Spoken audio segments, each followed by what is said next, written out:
My wife, Anya, had a fling with her boss, Michael. She thought I was clueless, but she couldn't have been more wrong. While she was off enjoying her secret rendezvous, I was quietly plotting my own revenge. I'm not one to seek revenge lightly, but when it comes to my family, I won't let anything stand in my way. Last July, I made the heartbreaking discovery of her betrayal. Since then, I've been enduring a level of pain that's hard to describe. At first, I had no idea something was amiss. The thought that Anya could deceive me in such a way, after 8 years of marriage, was unimaginable. I was blissfully unaware. I remembered something I learned during a psychology course in college. The famous psychiatrist, Elizabeth Kubler-Ross, outlined a series of emotional stages that people often experience when confronted with death or profound loss: denial, anger, bargaining, depression, and acceptance. Denial was the stage I found myself stuck in, clinging to the hope that Anya hadn't truly been unfaithful, because that would mean the end of everything we built together. Yet, I was grappling with the reality that this might actually be true. I couldn't shake the fear of having to navigate the entire grieving process for the loss of our love, and I worried that by the time I reached acceptance, the pain would be everlasting. Anya and I met while studying computer science in college. Though I was reluctantly enrolled in an English class as part of my general education requirements, I initially had little interest in delving into the works of poets or classic authors. My mind was consumed with computer code. In social gatherings, as a stereotypical computer science enthusiast, I stood tall and a bit awkward. Academically average and never particularly gifted in sports or adventurous activities, I had a knack for tutoring in computers, which gave me some recognition among my peers. Though they often struggled to remember my name, my romantic history was sparse, limited to brief encounters with Pauline, a friend from high school. We spent a couple of months together until she moved away. My computer science buddies and I often traded tales of imaginary romantic escapades, daydreaming about the classmates we admired from a distance. Then came Anya, a turning point in my life. Sitting next to her in English class, I was instantly captivated by her deep hazel eyes. I felt drawn in, unable to look away, lost in their depth. Throughout the entire lesson, it wasn't until she stood to leave that I noticed the rest of her features. Anya had shoulder-length blonde hair that fell in soft waves, a delicate nose, and lips that always seemed to carry a gentle smile. She wasn't as tall as I was, probably around 5 feet 5 inches or so, but I wasn't particularly skilled at estimating heights. I couldn't help but notice how her shirt hugged her curves perfectly, while her well-fitted jeans showcased her figure to me. She was flawless. After that day, I made it a point to sit next to her every chance I got. About a month later, she struck up a conversation, noticing my calculus books and asking if I could tutor her in college algebra, a subject she was struggling with and needed to pass to graduate. I would have done anything Anya asked of me. We began meeting at the library every Tuesday and Thursday after class for our study sessions. Even though I tried my hardest to focus, sitting next to the most stunning girl turned my brain to mush. Still, it paid off. Anya ended up scoring an AB on her midterm, and her joy was contagious. When she discovered her grade, she leapt up and wrapped her arms around me in excitement. The sensation of her kiss on my cheek made me feel like I was floating on air. Then, almost without thinking, I asked, "Would you like to catch a movie this Friday?" "Sure, what time?" she replied. Did she really just agree? I practically floated back to my dorm. The following week was a whirlwind. I even ventured out to buy a new pair of Dockers and a polo shirt. My nerdy friends teased me without mercy, but I took it all in stride. I counted down the minutes until our date, and finally, Friday night rolled around. Our first date was to see the latest Halloween movie. Hardly high art, it was a typical horror flick filled with gore, dismemberments, and predictable characters. I thought she might cling to me in fear, but she seemed completely unfazed. Regardless, we had an amazing time together. It was clear that Anya and I had a connection, because after that date, she asked me out again. From that moment on, we were officially a couple. Surprisingly, we discovered that we had a lot in common. We enjoyed the same movies, read similar books, and shared a love for certain foods. After a few months, I realized I was head over heels in love. As finals approached, I was convinced she felt the same way. Just before Christmas break, while lying in her bed, I mustered the courage to confess my feelings, telling her that she was the best thing that had ever happened to me. She smiled and replied, "I love you too." In that instant, everything felt perfect. Even though we didn't have any classes together in the spring semester, Anya and I kept studying together in the library every day after class, effortlessly picking up where we left off after the holidays. With each passing week, our love deepened. During spring break, we rented a cabin by the lake, planning for hiking and fishing, but we ended up staying inside, enjoying each other's company. On the last night, I got down on one knee and proposed. To my delight, she said yes. 3 months later, we graduated, and 5 months after that, we were married. After finishing school, I landed a job in cybersecurity. My company specialized in integrating security software into small business systems, usually with 10 to 50 workstations. I wrote code to facilitate communication between systems. My boss, Bob, had started the company a decade earlier with just 2 employees. By the time I joined, we had grown to 50 employees and were thriving. Bob wasn't just a great boss, he was also a mentor. 5 years after I joined, Bob received an offer to sell the company. A large venture capital firm wanted our stronghold in the small business market to complement their larger division. The deal was too good for Bob to pass up, but he stayed on as manager and reassured us that no one would lose their job. The transition was smooth, and the new owners stayed out of the day-to-day operations while Bob continued running things. Anya, meanwhile, got a job managing the office of Dr. Hubert, a talented but scatterbrained dentist. When she started, the office was in chaos, with unpaid bills, lost files, and an outdated billing system. Within 3 years, Anya turned everything around. Revenues were up, staff turnover dropped, and office morale was at an all-time high. I couldn't have been prouder of her. After we got married, we moved into a small apartment near my job. It wasn't much, but we made it our own, filling it with memories. We agreed to focus on our careers before starting a family. Every year, we took a vacation to celebrate our anniversary. Initially, money was tight, so we spent time at the cabin. Over the years, our trips became more extravagant, including a magical trip to Disney World. After 5 years in the apartment, we decided it was time to buy a house. We found a charming home and filled it with love, ready to start our future. But about 7 years later, Anya came home one day excited about a job offer. She had caught the attention of some executives, patients of Dr. Hubert, who had been impressed with the office's transformation. They offered her a job at Cascade Capital. We spent days discussing the offer. I worried it would delay our plans for a family, but Anya was excited about the career advancement. Ultimately, I supported her decision, even though I had my reservations. A month later, she became the personal assistant to Dana Larson, the vice president of finance at Cascade Capital, the same firm that owned my company.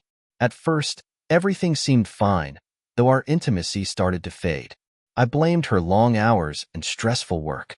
But as time went on, the distance between us grew, and I couldn't help but notice how frequently she mentioned Larson. My suspicions grew, but I brushed them aside, not wanting to believe she could betray me. It wasn't until the night of Cascade's annual awards dinner that I discovered the truth. As we prepared to leave, I watched Anya closely, feeling uneasy but trying to push it down. At the dinner, I noticed subtle glances and touches between her and Larson, far too familiar for a mere professional relationship. As the night wore on, I became more certain. Then, during a final dance, everything unraveled for me. I held her close, and I realized she wasn't wearing the blue thong she put on earlier. It was a small detail, but it shattered me. She had never gone without underwear, even when I'd playfully asked. We left the dinner in silence.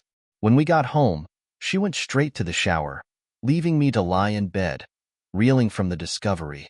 That night, tears soaked my pillow as I struggled to process what I had just uncovered. The next morning, as I stood under the hot water of the shower, emotions swirled inside me: anger, betrayal, and heartbreak.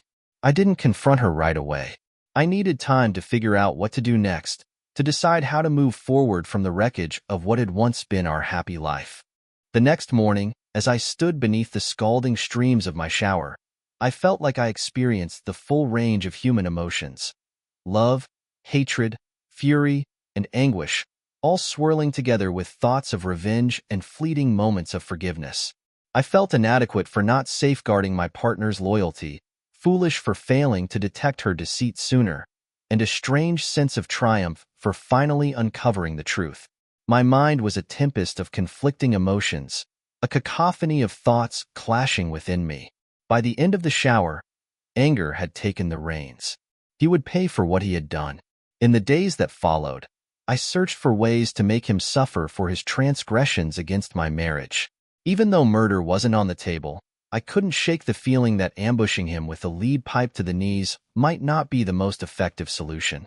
There had to be a better way to handle this situation. It was clear to me that Anya had played a role in this disaster. She had betrayed me, breaking the vows of fidelity we once held dear. As I reflected on our history together, I found myself questioning where I had gone wrong and what had led to her losing respect for me. When did everything shift? Had she been swayed by his wealth and influence? I had placed my trust in her and poured years of my life into our relationship, believing in the love we shared. Years I could never get back. Both of them were going to pay for their betrayal. A few days later, a potential solution appeared on the horizon. Anya said she was going to the mall to shop for new shoes, but her laptop was still on the counter, presenting me with a tempting opportunity. If I could gain access to her company's system, perhaps I could execute my revenge. With my background in cybersecurity, infiltrating their systems seemed well within my reach. I powered on her laptop, connected to her work network, and waited for the password prompt. Knowing Anya, I figured her password wouldn't be too difficult to crack. Before making my first attempt, I spotted her planner nearby. Surely, being married to a cybersecurity expert, Anya wouldn't overlook the cardinal rule of password security, right? Flipping through the pages, I quickly found the section labeled PW, and, as expected, her password was clearly written out. As I continued to explore, I stumbled upon a trove. Not just her login details, but also those of Larson, alongside credit card numbers, bank account information, dates of birth, and social security numbers. I hurried over to Kinko's to photocopy every page of her planner, saving further exploration of her system for later. A few days later, fortune smiled upon me again. When Anya left her computer unattended on the counter as she stepped out, seizing the moment, I turned it on and accessed her account with her password. Given her role as the assistant to the vice president, she had nearly unrestricted access to everything: payroll, purchases, accounting, and much of the production systems. As I navigated through the email system, I fought the temptation to dive into Anya's personal correspondence. I had no interest in invading her private life, especially while I was still grappling with my own feelings. I was convinced that buried within this maze of data lay a way to get my revenge. My attention shifted to the accounting system, which to my surprise was rather basic and lacked strong security measures. Perhaps this was the opening I needed. A quick look at the purchasing system revealed a process where invoices required approval before payment. Another potential vulnerability. An idea began to form in my mind. I would alter the approved invoices to redirect funds to Larson's account and wait for the inevitable fallout when the auditors discovered the discrepancies. It was a brilliant plan. Larson's reputation would be tarnished, Anya would lose her job, and their illicit affair would come to a swift end. The following day, I set my plan into motion, meticulously using the information I had gleaned from Anya's planner. I opened bank accounts in Larson's name at 2 different banks in the city. With that information at my disposal, the final step was to access Anya's computer and complete the transfer. The next day, while she was at the gym, I seized my opportunity. Using Larson's password, I logged in and headed straight for the accounting system. There, I discovered an invoice section dedicated to manufacturer rebates. I entered a 3% rebate along with Larson's banking details in the routing field, confident that such a small percentage wouldn't raise immediate suspicion. I repeated this with another invoice, diverting the rebate to a different account. After logging out, I poured myself a glass of whiskey, this time a good one. The first sip was a toast to my cleverly devised plan, while the second was a coping mechanism for the reality of my crumbling marriage. I waited a few days, but nothing happened. No police visits, no scandalous headlines, absolutely nothing. In the weeks that followed, I seized multiple opportunities to access the company system, hoping the auditors would notice soon. The amount of money involved was substantial. Then came the news. I was being sent to Denver. Bob informed me that the New York office was pleased with my work and wanted a similar effort in Denver. He seemed just as puzzled as I was about the assignment. Upon arriving in Denver, a mix of apprehension and determination washed over me. This was my chance to escalate my plans, but I knew I had to stay focused. I quickly found myself trapped in a familiar cycle. A few days spent on basic system security training, followed by hours holed up in my hotel room. During that time, I accessed fraudulent accounts belonging to my wife's lover. Together, they held over $1 million. The thought of our impending divorce loomed larger in my mind, leading me to wonder if this money would be considered shared property. I chuckled bitterly at the absurdity of it all, but the thoughts about the money consumed me. If I sued Larson, I could likely claim a substantial sum. Alternatively, I could take the money and rationalize it as justified revenge. But was I truly willing to trade one unethical act for another? They had already destroyed my life, leaving me feeling emasculated and lost. Lost. That was the word echoing in my mind. I felt like I had lost a part of myself, a part one didn't even know existed. The person I had been before all this had vanished, replaced by a stranger driven by anger, resentment, and a thirst for vengeance. I was becoming someone I didn't recognize, and it terrified me. Despite my inner turmoil, I continued with my plan. I transferred funds between offshore accounts, occasionally moving money at different intervals. This routine persisted over the following months, about every 3 weeks. I found myself on seemingly pointless missions to cities like Seattle, Phoenix, and Atlanta. During one trip to Phoenix, I extended my stay in Mexico City to set up yet another offshore account.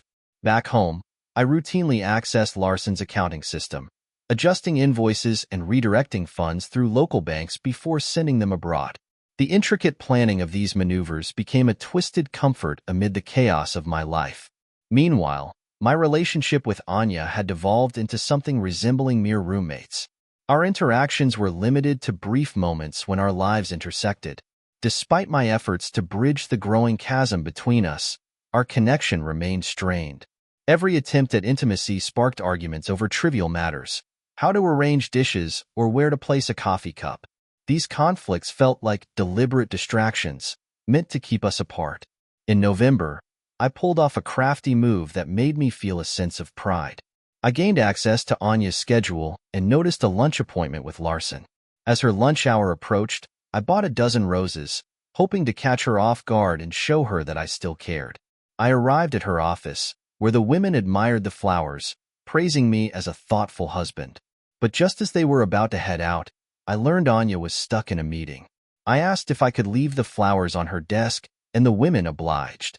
Once inside Anya's office, I closed the door and settled into her chair, logging into her computer. I altered a couple of invoices and accessed her bank account, leaving a trail behind that could serve as damning evidence if the auditors caught wind of my actions. Afterward, I slipped into Larson's office. While using his computer, I discovered a folder brimming with explicit images of Anya. The pain stung sharply, but it didn't cut as deep as the initial revelation of the affair. I copied the folder onto a USB drive I always carried, a grim keepsake of the betrayal. That evening, Anya was overjoyed with the roses, showering me with affection. I even received a rare moment of intimacy that felt like a fleeting glimpse of the connection we once shared. Yet, deep down, I couldn't shake the looming shadow of the next day, knowing it would plunge me back into the harsh reality of our lives. A month later, I casually mentioned to Anya my plan to enroll in a French course at the nearby community college, with classes scheduled for Tuesday and Thursday evenings. Her excitement was palpable, clearly thrilled at the prospect of 2 more nights away from me, undoubtedly with Larson. This was part of my strategy to slowly disengage from her. Despite the web of lies I spun about work, I attended the classes without a hitch. The instructor was accommodating, and I managed to earn an A in the course. Meanwhile, the affair showed no signs of waning, and the auditors remained oblivious. One afternoon, lounging by the hotel pool in Los Angeles, Anya called me in a panic. She spoke of an ongoing audit, her voice trembling. I took a slow sip of my drink, trying to project calm. Once the call ended, I sprang into action, executing my exit plan. I transferred the funds to an account in Mexico and caught a flight there. Just as I wrapped up my dealings, Anya called again, imploring me to come home soon. I feigned busyness, ordering another round of drinks, a satisfied smile creeping across my face. The next day, news outlets exploded with reports of Anya and Larson's arrest for large-scale fraud. The storm I had anticipated had finally arrived. When I returned home that Thursday night, I barely slept, my mind racing with thoughts of what was to come. I arrived at the courthouse early Friday morning. With our houses as collateral, I secured Anya's bail. By 2 p.m., she was released into my custody, the drive home steeped in silence, her soft sobs the only sound. The judge sentenced Anya and Larson to 5 years in prison. As the bailiffs led them away, Anya glanced back at me, her eyes filled with shame and desperation. I couldn't look at her. The weight of everything was unbearable. After the trial, I felt adrift, my anger and resentment dissipating into a profound emptiness. I had gotten my revenge, but my marriage was irreparably broken, and my life was irrevocably changed. I filed for divorce, which was finalized within months. Anya moved out, leaving me alone in the house we once shared. The silence was deafening. In the following weeks, I focused on work, reconnecting with old friends and throwing myself into projects. I started therapy to process the trauma, where I learned to understand my destructive path and the motivations behind it. Slowly, I began to heal. One day in the park, I saw a couple laughing together. A pang of sadness washed over me as I realized I had lost the chance for a happy family life. But as I continued walking, I felt a glimmer of hope. I began to date again and met Emily, who was kind and supportive. With her, I learned that I deserved happiness and didn't have to be defined by my past mistakes. Together, we found joy in simple moments, and I learned to forgive myself. I knew I would carry the consequences of my actions for life, but I also realized it was possible to move forward. With Emily by my side, I finally saw a future filled with hope.